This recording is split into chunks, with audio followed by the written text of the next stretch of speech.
ദൈവനാമത്തിന് മഹത്വമുണ്ടാകട്ടെ. Streams of ലൈഫിൻ്റെ ഇന്നത്തെ പ്രഭാത ചിന്തയിലെ നമ്മുടെ ഒന്നിച്ചുള്ള ചിന്തയ്ക്കായി ലഭിച്ചിരിക്കുന്ന വേദഭാഗം അപ്പോസ്തലനായ വിശുദ്ധ പൗലോസ് കൊരിന്ത്യർക്ക് എഴുതിയ 2-ാം ലേഖനം 4-ാം അധ്യായം 3-ാം വാക്യം. എന്നാൽ ഞങ്ങളുടെ സുവിശേഷം മറഞ്ഞിരിക്കുന്നു എങ്കിൽ നശിച്ചു പോകുന്നവർക്കത്രേ മറഞ്ഞിരിക്കുന്നു. ഒരമ്മ തൻ്റെ 5 വയസ്സുകാരൻ മകനുമൊത്ത് ഒരു വ്യാപാരമേള കാണാൻ പോയി. ബലൂണുകൾ, കളിപ്പാട്ടങ്ങൾ, കളിവണ്ടികൾ എന്നു വേണ്ട അവനെ ആകർഷിക്കാൻ മതിയായതെല്ലാം അവിടെ ഉണ്ടായിരുന്നു. ആ കുട്ടിയുടെ കണ്ണുകൾ അത്ഭുതം കൊണ്ട് വിടർന്നു. ഇടയ്ക്കിടെ ആവേശം അതിരുകടക്കുമ്പോൾ അവൻ അമ്മയുടെ കയ്യിൽ നിന്ന് കുതറി മാറിക്കൊണ്ടിരുന്നു.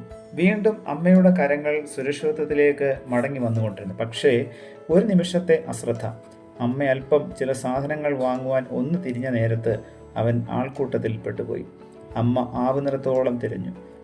മേളയുടെ സംഘാടകരെ വിവരമറിയിച്ചതനുസരിച്ച് അവരും അന്വേഷണത്തിൽ പങ്കുചേരുകയും ഉച്ചഭാഷണിയിൽ കൂടെ വിവരം പ്രസിദ്ധപ്പെടുത്തുകയും ചെയ്തു. ഒടുവിൽ ആരോ കുട്ടിയെ കണ്ടെത്തി അമ്മയുടെ അടുത്ത് എത്തിച്ചു. ഒരു ദീർഘനിശ്വാസത്തോടെ അവനെ കെട്ടിപ്പിടിച്ച അമ്മയോട് അവൻ ചോദിച്ചു, മമ്മി ഇത്ര നേരം എവിടെ പോയിരുന്നു? പാവം കുട്ടി, അവന് മനസ്സിലായില്ല അമ്മയെയല്ല അവനെയാണ് കാണാതെ പോയതെന്ന്. ഇന്നും അനേകരും ഈ കുട്ടിയെപ്പോലെയാണ്.